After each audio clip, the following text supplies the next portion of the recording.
दो टूक की शुरुआत करते हैं। समाजवादी पार्टी के राष्ट्रीय अध्यक्ष अखिलेश यादव के एक बयान से यूपी की सियासत हाई हो गई है। अखिलेश यादव ने बीजेपी पर निशाना साधा, कहा कि बीजेपी जब कमजोर होती है तो और भी सांप्रदायिक हो जाती है। अखिलेश यादव ने 2027 चुनाव को लेकर भी बड़े दावे किए। अखिलेश यादव के बयान पर बीजेपी ने पलटवार किया है।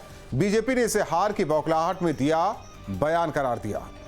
कहा कि तुष्टीकरण की राजनीति के चलते एसपी अध्यक्ष ऐसे बयान देते हैं। बीजेपी ने सबका साथ सबका विकास के मंत्र को दोहराया। वहीं कांग्रेस ने अखिलेश यादव के बयान का समर्थन किया, कहा कि 2027 चुनाव में वो इसे मुद्दा नहीं बनने देंगे। दो टूक में करेंगे चर्चा, पहले सुनते हैं बयान। बीजेपी का जो एजेंडा है वो कम्युनल एजेंडा है और बीजेपी जब जब कमजोर होती है और जब बीजेपी को लगता है कि विकास के माध्यम से या जो उन्होंने अपने मैनिफेस्टो में जनता को सपने दिखाए थे, अगर वो सपने पूरे होते नहीं दिखाई देते हैं तो वो कम्युनल रास्ता अपनाते हैं। कहीं भी देखेंगे आप तो बीजेपी जब कमजोर होती है या जो उन्होंने मैनिफेस्टो में जनता को वादे पूरे करने की बात जो रखी होती है, अगर पूरा नहीं कर पाते हैं तो वो कम्युनल रास्ता अपनाते हैं।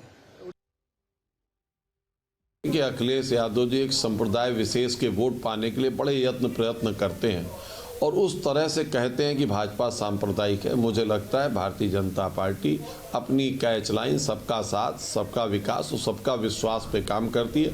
हमारी विकास की यात्रा चाहे देश में हो चाहे उत्तर प्रदेश में हो, लगातार सब जगह बह रही। हम किसी कास्ट, क्रीड, रिलीजन के आधार पर भेदभाव नहीं करते हैं। जब बीजेपी कमजोर होती है तभी वो सांप्रदायिक घटनाओं को घटित करती है, जिससे कि हिंदू मुसलमान किया जा सके, राम अल्लाह किया जा सके और इस तरह के उस भाव से पूरा लाभ उठाने का प्रयास करती है। लेकिन मैं इतना जानता हूं कि बीजेपी ने अपनी कमजोरी में इस तरह की चीज़ों को किया है, भविष्य में हम करने नहीं देंगे, क्योंकि उत्तर प्रदेश में बहुत सारे ऐसे मुद्दे हैं जिन मुद्दों पे जनता परेशान है। जब भी चुनाव आते हैं, कोई भी चुनाव होता है तो ये लोग हिंदू मुसलमान की राजनीति करते हैं और उसी के नाम पर राजनीति रोटियां सेकते हैं। जिस तरह से 2024 के जब चुनाव में इन लोगों ने पूरा हिंदू मुसलमान कर लिया, लेकिन क्या हुआ, जनता ने भारतीय जनता पार्टी को लोकसभा चुनाव में आधी सीटों पे लाके खड़ा कर दिया। मैं कह सकता हूं कि अब ये लोग कितना भी पोलराइजेशन कर लें, कितना भी सांप्रदायिक के नाम पर एक दूसरे को लड़ा लें,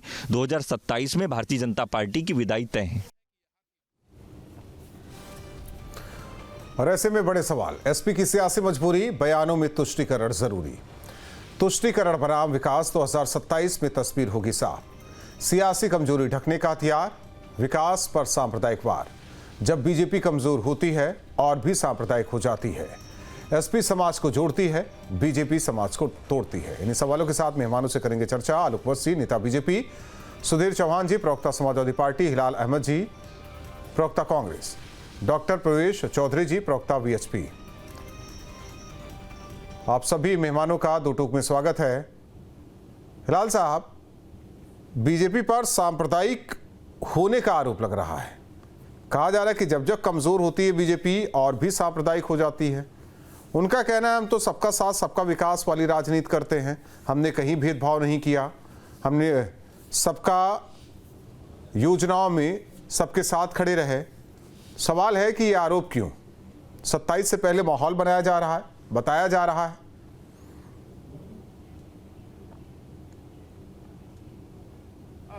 जहां तक कि भारतीय जनता पार्टी का प्रश्न उठता है तो वो सांप्रदायिक ही नहीं, वो एक अलगाववादी पार्टी है।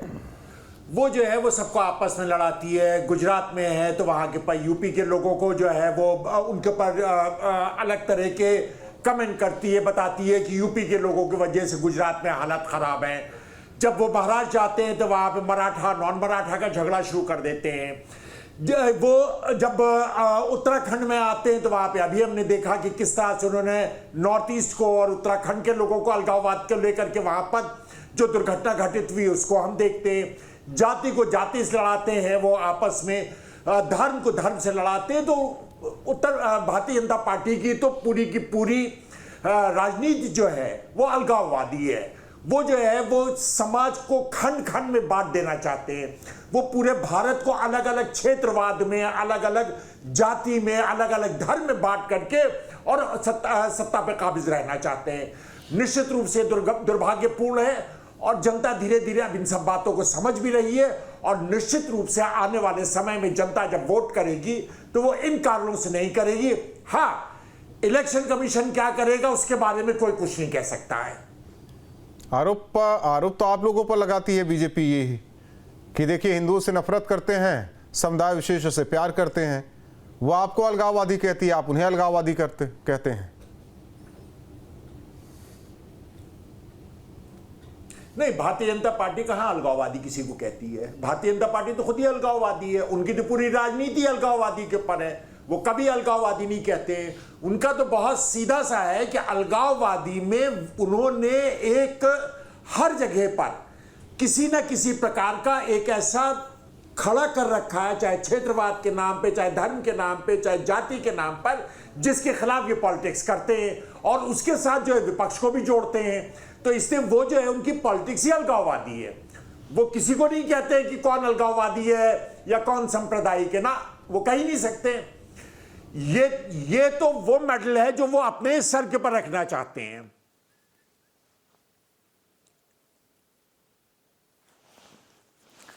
आवाज कट गई। आवाज आ रही है आपको हिलाल जी? आ रही है अब आई। कहेंगे देखिए जी, अब जब संविधान में हक देने की बात आई तो हमारे लिए मैरिज एक्ट ये बना दिया गया, वो बना दिया गया। वहाँ देखिए पर्सनल लॉ है। इसके बाद देखिए वो पूजा का अधिकार अधिनियम ये बनाया गया। हज के लिए सब्सिडी दी गई। बहुत सारी चीज़ें हैं जो ये बार बार समाज में जुड़ाया भी जाता है। देखिए हिंदुओं से कितनी नफरत रही है इनको। अगर वो हिंदुओं की बात करते हैं तो सांप्रदायिक हो जाते हैं। आप मुसलमानों की बात करते हैं तो फिर आप लोग क्या होते हैं? धर्मनिरपेक्षता वाले। नहीं, देखिए, अगर जहां तक कि संविधान का प्रश्न उठता है तो संविधान को जब बनाया जा रहा था उसी वक्त से आरएसएस क्या कहती थी कि हमको अलग से संविधान की जरूरत ही नहीं है, मनुस्मृति मौजूद है, उसी के अनुसार जो है वो राष्ट्र चलना चाहिए। उन्होंने झंडे का भी विरोध किया, संविधान जलाया, बाबा राव अंबेडकर साहब की जो है वो पुतले जलाए। यही दिल्ली में किया था उन्होंने, वहां पे रामलीला मैदान में ये सारा सब काम किया है उन्होंने। आरएसएस के अपने यहाँ उन्होंने पता नहीं कब तक अपने हेडक्वार्टर पे भारत के झंडा नहीं फहराया। तो नेहरू जी ने भी तो कुछ कहा था अंबेडकर जी को उसी संविधान को लेकर। लगातार उनका यही चीज था। नेहरू जी ने भी तो कुछ कहा था बाबा साहेब को उसी संविधान को लेकर जब लिखा जा रहा था। याद है आपको? वो तस्वीर भी काफी अभी तक वो देखी जाती तस्वीर। आप याद दिला दीजिए, राहुल जी। हाँ, आप याद दिला दीजिए क्या कहा था उन्होंने। वो तस्वीर याद नहीं है? वो संविधान वाली, जब संविधान को लिखा जा रहा था, बनाया जा रहा था। हम देख नहीं पा रहे, हमारे पास टीवी नहीं है, हमारे पास टीवी नहीं है। बहरहाल अगर नेहरू जी को कुछ कहना होता तो वो ड्राफ्ट कमेटी का चेयरमैन कभी भी अंबेडकर साहब को ना बनाते। बात सही करे। आलोक वसी, आवाज आ रही है आपको? क्या सुन पा रहे हैं आप? आ रही है आपकी आवाज। आप क्यों इतने, आपकी पार्टी सांप्रदायिक हो जाती है बताइए? जब जब हारते हैं, जब जब कमजोर पड़ते हैं, सांप्रदायिक हो जाते हैं आप लोग, अलगाववादी हैं आप लोग। आज अलगाववादी भी हिलाल साहब ने कह दिया। बिलाल साहब ने? हाँ। अच्छा, हिलाल साहब ने, बिलाल नहीं, हिलाल साहब ने। फिर से नाम बोलिए। हिलाल साहब ने, कांग्रेस प्रवक्ता हैं। अच्छा, तो हम लोग सांप्रदायिक हैं और ये लोग सेकुलर हैं, धर्मनिरपेक्ष। हाँ, धर्मनिरपेक्ष सेकुलर। तो ये किस स्थिति में है भारतीय जनमानस के नजर में? हम किस स्थिति में हैं? ये कहां जा रहे हैं और कहां नीचे जा रहे हैं, हम कहां ऊपर जा रहे हैं? लोकतंत्र में राहुल जी, जनता का फैसला सर्वोपरि होता है और हम लोकतांत्रिक देश हैं। तो जनता की नजर में अगर हम सांप्रदायिक नहीं, वही तो कह रहे हैं कि जब जब कमजोर पड़ते हैं, हारने की नौबत आती है, हिंदू मुस्लिम करके आप लोग जीत जाते हैं। और 27 और 29 में तो होने नहीं देंगे विपक्षी दल। ठीक है। हाँ, ये बात सही है कि अब देश की जनता ने यह तय कर लिया है जिसका इंडिकेटर बिहार के इलेक्शन ने दिया। नीतीश कुमार को 5वीं बार अभूतपूर्व रिकॉर्ड मतों से जो जीत दिलाई है, उससे एक बात राहुल जी साफ हो गया और स्पष्ट हो गया है, अब जातिवाद धर्मवाद की राजनीति नहीं चलेगी, अब विकासवाद की राजनीति चलेगी। और उसी की देखा देखी महाराष्ट्र के भी 29 नगर निकाय चुनाव में यह बात साबित कर दिया। अब ये लोग जो झोला लटकाए हुए थे धर्म का, जाति का, भाषा का, उस सबको जनता ध्वस्त कर रही है। We want development, development and development. और उस डेवलपमेंट का दूसरा नाम है नरेंद्र मोदी, जिन्होंने ठान लिया है कि भारत लेकिन को विपक्ष विश्व नहीं गुरु मानता बनाकर ना। ही दम नहीं। आप विकास की बात करें, विपक्ष तो मानता ही नहीं, कह रहे कि जब तक धर्म का तड़का नहीं लगाया जाता चुनाव में तब तक मजा नहीं आता। मुझे एक चीज बताइए राहुल जी, आप तो काफी वरिष्ठ पत्रकार हैं, कि 5वीं बार रिपीट हो जाएगा सरकार, 3री बार रिपीट हो जाएगा, 4थी बार रिपीट हो जाएगा। आपके आंख में मैं एक बात धूल झोंक सकता हूं कि मैं 20-25 वर्ष से आपके आंख में धूल झोंके जा रहा हूं और आपको दिखाई नहीं दे रहा है।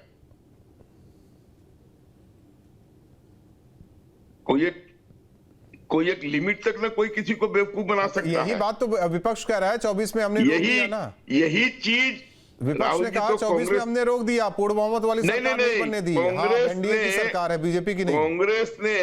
कांग्रेस ने 60 वर्ष तक इस देश को बेवकूफ बनाया और लोग बनते रहे, आजादी के नाम पर कुर्बानी देते रहे कि इन्होंने आजाद करा दिया था। और दूसरी बात, इन्होंने 24 में क्या रोका, एक नैरेटिव सेट कर दिया उत्तर प्रदेश में कि ये नरेंद्र मोदी आएंगे तो आरक्षण खत्म कर देंगे, नरेंद्र मोदी आएंगे तो संविधान को बदल देंगे। ये चीजें इनकी फिर लोगों के बीच में स्पष्ट हो गई। उसके बाद हरियाणा, महाराष्ट्र और दिल्ली का चुनाव लोगों ने रिकॉर्ड मत से हमको दिया। ये लेके घूमते रहे अपना वो पासपोर्ट साइज का कॉन्स्टिट्यूशन। ठीक आते हैं, नहीं और चली भी मेहमान है, आलोक जी और भी मेहमान है। सुधीर जी, आपके राष्ट्रीय अध्यक्ष कह रहे हैं कि बीजेपी जब जब कमजोर होती है तो और भी सांप्रदायिक हो जाती है। सवाल यह है कि जरा 14 में ऐसा क्या हुआ कि सांप्रदायिक थी बीजेपी, फिर 17 में क्या हुआ, 19 में क्या हुआ, 22 में क्या हुआ, 24 में, हम यूपी के परिप्रेक्ष्य में बोल रहे हैं, उसमें लोकसभा चुनाव भी है, उसमें विधानसभा चुनाव भी है। ऐसा क्या किया इन्होंने कि जो आपके राष्ट्रीय अध्यक्ष को यह बोलना पड़ा कि बीजेपी जब जब कमजोर होती है तो और भी सांप्रदायिक हो जाती है? देखिए, बिल्कुल राहुल जी, बड़ा स्पष्ट है। अगर इसमें कोई बात अगर कोई आदमी सुनना चाहे तो बड़ा सिलसिलेवार, आपका प्रश्न बिल्कुल जायज है कि 2012 में 14 में क्या हुआ। 14 में एक प्रोपेगेंडा जो गुजरात से चला, गुजरात मॉडल का प्रोपेगेंडा जो पूरे देश के सामने पेश किया गया, उसके सामने ग्रोथ दिखाई गई, जबकि ऐसा कुछ भी कहीं भी ऐसी स्थिति आज भी देखने को नहीं मिली है। और दूसरी बात, आप कह रहे हैं कि 2017 के परिप्रेक्ष्य में सीधा उत्तर प्रदेश में पहुंचूंगा। 2014 का चुनाव हुआ, एक लहर थी एंटी इनकम्बेंसी, 10 साल की गवर्नमेंट के बाद जब भी कोई गवर्नमेंट आती है, एक नया विजन लेके आते हैं तो लोग उस पर एक फौरी तौर पर उस पर विश्वास करते हैं। 2017 में कवाल का बवाल, इन्होंने जो ध्रुवीकरण की राजनीति, मुजफ्फरनगर के जो दंगे कराए गए कवाल में, जहां पर स्थिति को वहां से पश्चिमी उत्तर प्रदेश से एक सिनेरियो सेट किया गया, फिर ये 2022 में पहुंचे। 2022 में लगातार 2022 से अगर आप उत्तर प्रदेश की स्थिति को देखें, 24 के आसपास इन्होंने आके संभल को पकड़ा। लेकिन जैसे जैसे उत्तर प्रदेश एक ऐसा स्टेट है जहां से बड़े आंदोलन निकले हैं, बड़े चिंतक हमेशा उत्तर प्रदेश में जन्म लेके कि उत्तर प्रदेश की जो राजनीति का, जो केंद्र की राजनीति का जो गलियारा है, वो कहीं ना कहीं उत्तर प्रदेश से होकर गुजरता है। 2024 तक जनता इनको समझ चुकी है कि इनके जो प्रोपेगेंडे हैं, चाहे वो विकास की बात हो, चाहे वो 5 ट्रिलियन की बात करें या किसानों के गुनी करने की बात करें, कहीं ना कहीं ये नहीं उतरते। इनका सारा भ्रष्टाचार का जो खेल है, पूरा उत्तर प्रदेश का प्रत्येक जनमानस इस बात को समझ चुका है। 2024 के आते इनकी पॉलिटिक्स को इन्हीं के तरीके से नैरेटिव सेट को यहाँ पे बस्ती करना, ये दूसरे नंबर की पार्टी बने, जहां पर 80 सीट जीतने की बात थी, ये सीमित हो गया, 44 सीट विपक्ष के पास चलेगी। मैं बात करता ठीक, डॉक्टर प्रवेश चौधरी जी, ठीक है, मैं मान लेता हूं एक बार के लिए विकास के मुद्दे को छोड़ देता हूं जिसे प्रोपेगेंडा विपक्ष बता रहा है। सवाल इस बात को लेकर है कि अगर हिंदुओं की बात एक पार्टी करती है तो वो सांप्रदायिक हो जाती है। ऐसा कोई भी काम है। एक मिनट सुधीर जी, दूसरी ओर जो मुसलमानों की बात करते हैं वो सेकुलर हो जाते हैं। ये परिभाषा जरा समझा दीजिए आप मुझे।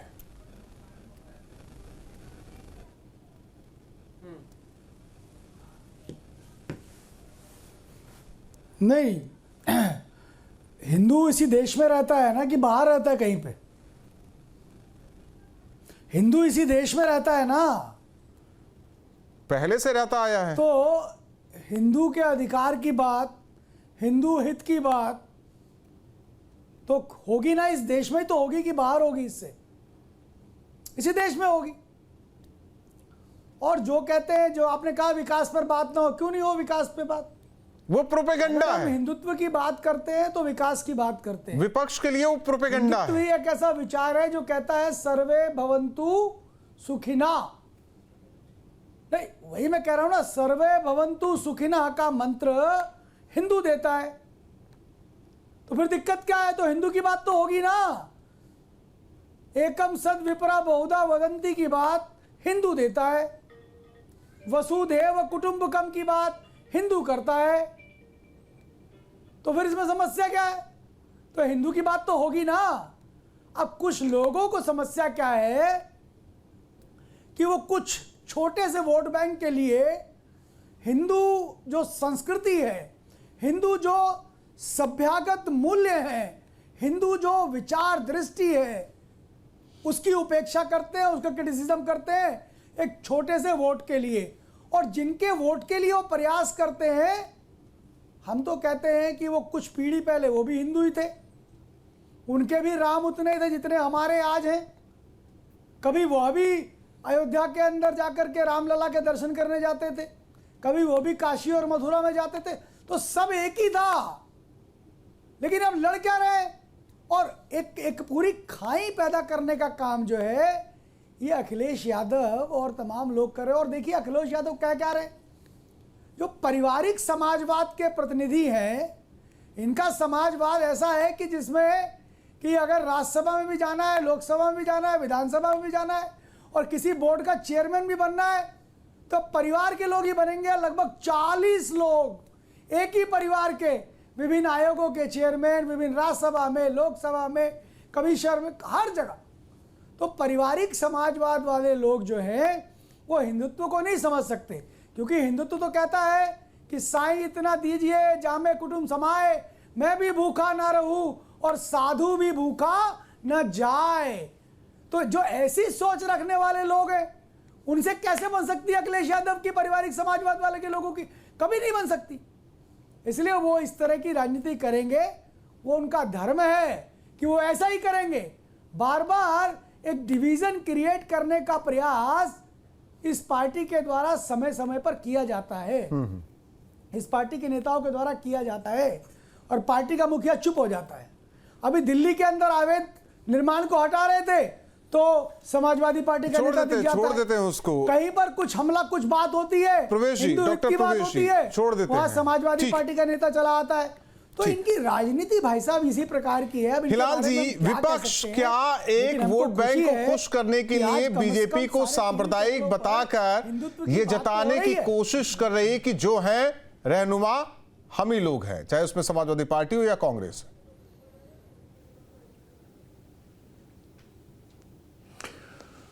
देखिए, कुछ बातें बहुत अच्छी होती हैं जब कभी भी हम चर्चा करने के लिए बैठते हैं। उसके ने एक बात ये बहुत स्पष्ट निकल करके आई कि आप जो है 2014 से लेके अभी तक की देश की जनता ने आपके ऊपर विश्वास किया, आपको जो है वो देश की बागडोर सौंपी थी। और उस वक्त आपने वादा क्या किया था? आपने वादा क्या किया था? आपने कहा था 2 करोड़ लोगों को रोजगार देंगे प्रतिवर्ष। नहीं दे पाए आप। आपने कहा था कि डॉलर के मुकाबले रुपया मजबूत हो जाएगा, नहीं हुआ। डॉलर के मुकाबले रुपया जो है वो कमजोर होता चला जा रहा है। तो लगातार किए गए वादे जो है उन्होंने आज कहां खड़ा कर दिया हमको कि 80 करोड़ लोगों के हाथ में आपने झोला पकड़ा दिया और उनको जो है आपने गरीबी रेखा के नीचे ले आए, और आज वो जो है 5 किलो अनाज लेने के लिए लाइन में खड़ा कर दिया है। और निश्चित रूप से उन लोगों को खुश रखने के लिए कहा जा रहा है कि साहब अलगाववाद जो है वो अपने आप में सबसे बढ़िया है। चाहूंगा हिलाल जी, मणिपुर में क्या हो गया हिलाल जी, मैं आपको यहाँ टोकना चाहूंगा। आपने बोला कि झोला थमा दिया, उनको अनाज दे रहे हैं, तो ये क्लियर करते चलिए ना कि केंद्र सरकार या राज्य सरकार सभी को दे रही है, कि उसमें चेहरे पहचान के दे रही है कि ये हिंदू है, ये मुस्लिम, योजना का फायदा हिंदुओं को मिलेगा, मुस्लिमों को नहीं मिलेगा। ये क्लियर करते चलिए। दो चीजें आपने बोल दी, एक तरफ अलगाववादी भी हैं ये, सांप्रदायिक भी हैं ये, और ये योजनाओं का लाभ भी सबको दे रहे हैं, तो ये कैसे मुनासिब है?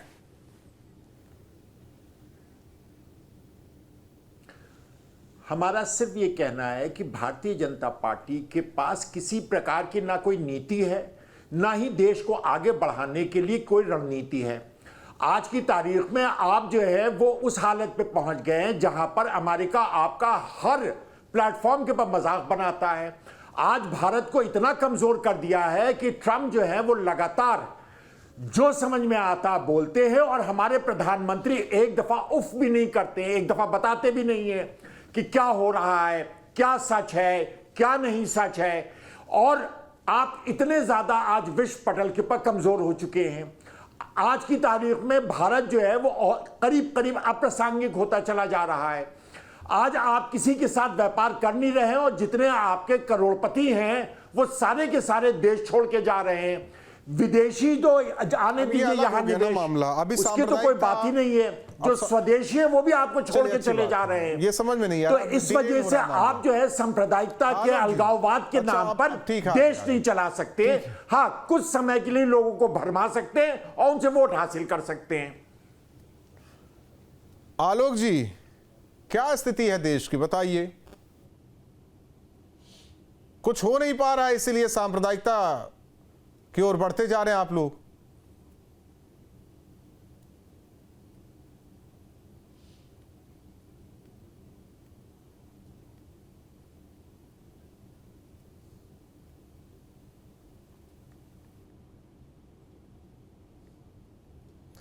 आलोक जी, ऑडियो जरा ऑन कीजिए, म्यूट है शायद।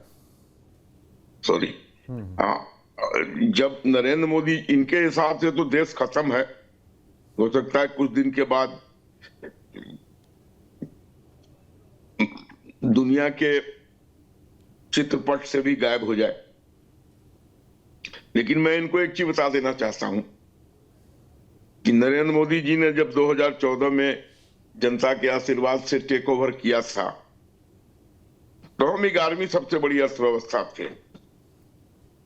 आज हमको चौथे पर जमे हुए 2 साल से ऊपर हो गए। 2027 के शुरू में, नहीं तो मार्च तक हम तीसरी सबसे बड़ी अर्थव्यवस्था बन जाएंगे। यह है नरेंद्र मोदी का सबसे कमजोर काम।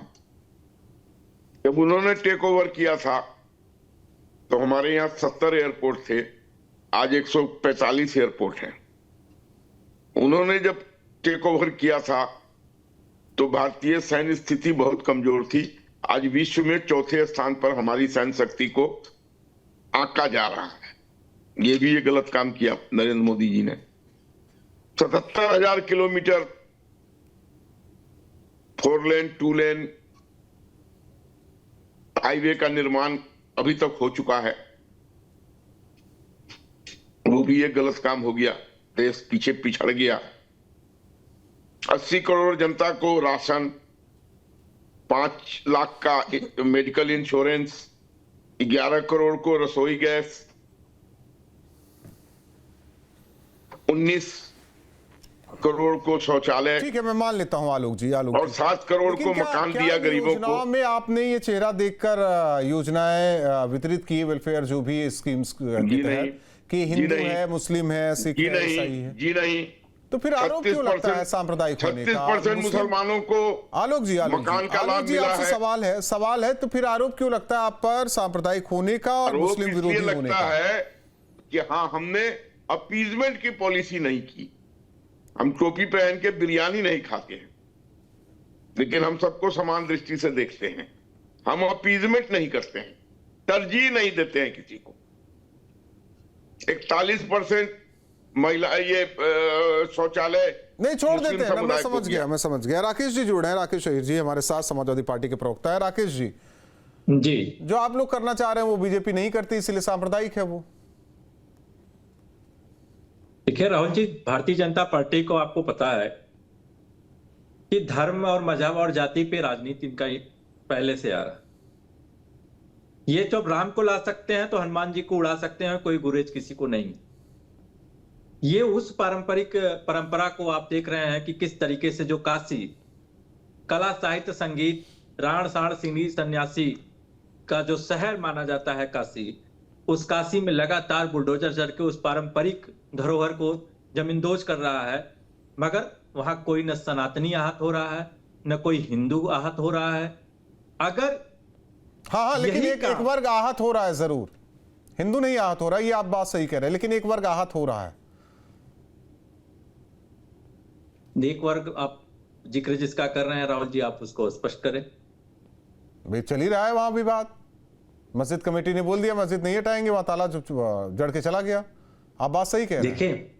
देखिए मैं आपको कह रहा हूं कि माता अहिल्या होलकर का एक इतिहास, लंबा चौड़ा इतिहास है, और उनके ट्रस्ट ने जब बनाया था 1771 में, तो आप बताइए कि ऐसा क्या है जो काशी का इस विरासत, इतने पुराना लंबा चौड़ा विरासत को आप जमींदोज करने का।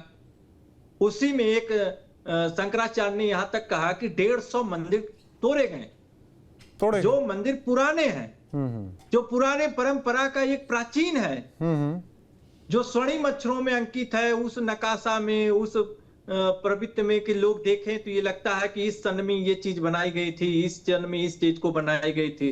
आप जब उसको तोड़ देंगे तो फिर काशी को क्या देखने आएगा कोई? काशी में फिर क्या बचेगा?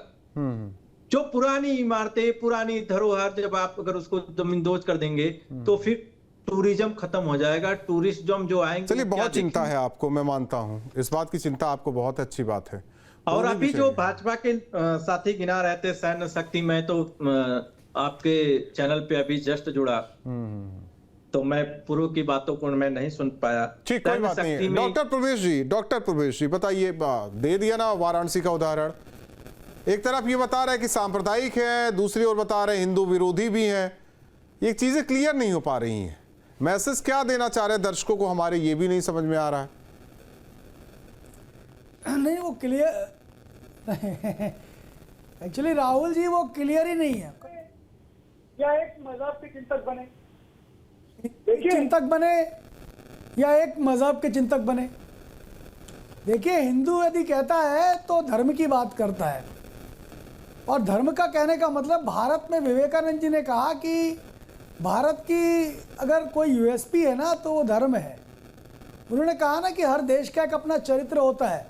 अमेरिका का चरित्र बिजनेस करने का है, इटली का चरित्र सौंदर्य बोध का है, उसी तरह भारत का चरित्र धर्म का चरित्र है, संस्कृति का चरित्र है, सभ्यता है उसकी एक परंपरा है, ज्ञान की तरफ बढ़ते जाना, एक उसका एक पूरा। लेकिन एक चीज है डॉक्टर प्रवेश जी, ये गलत बात है ना, ये गलत बात है कि कन्या पूजन आप लोग करें, राम मंदिर में आरती आप लोग करें, तमाम मंदिरों में आरती करें, पूजा पाठ करें, कभी दूसरे धर्मों का भी सम्मान किया कीजिए, एक इफ्तार पार्टी वगैरह किया कीजिए आप लोग भी, तभी तो मानेंगे। इसीलिए सांप्रदायिक कहा जा रहा है। राहुल जी सुनिए, तो यही तो कंफ्यूजन है। हम जो बात कर रहे हैं वो धर्म की बात कर रहे हैं, वो मजहब है, वो सब अब्राहमिक रिलीजन्स हैं, they are Abrahamic religions, not a dharma. वो धर्म नहीं है। धर्म तो दुनिया में केवल एक है जिसका नाम हिंदू है। और ये मैं नहीं कह रहा, विवेकानंद ने जाकर के दुनिया के देशों में भाषण देकर के कह दिया था कि एक पूजा पद्धति, एक भगवान और एक तरह की जो है किताब पर आसीन रिलीजन हो सकता है, धर्म नहीं हो सकता। तो इसलिए हिंदू केवल धर्म है, और अगर पूजा करने जाता है मंदिर में या कन्या पूजन करता है तो हमारी संस्कृति है, वो किसी मजहब को उससे अलग करने की बात नहीं करता है, वो उनका मजहबी मामला है। लेकिन अगर कोई मंदिर में जा रहा है, राम की जय श्री राम का नारा लगा रहा है, तो वो सांस्कृतिक है।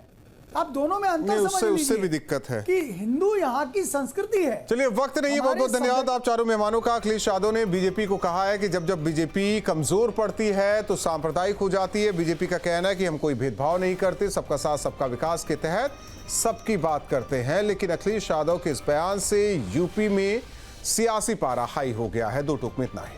आपके मोबाइल पर तुरंत आएगी ब्रेकिंग न्यूज, स्क्रीन पर सबसे पहले दिखेगी बड़ी खबर, देश दुनिया की हर खबर एक जगह। अब आपके मोबाइल पर तुरंत फटाफट इंस्टॉल कीजिए न्यूज नेशन ऐप और रखिए खुद को अपडेट।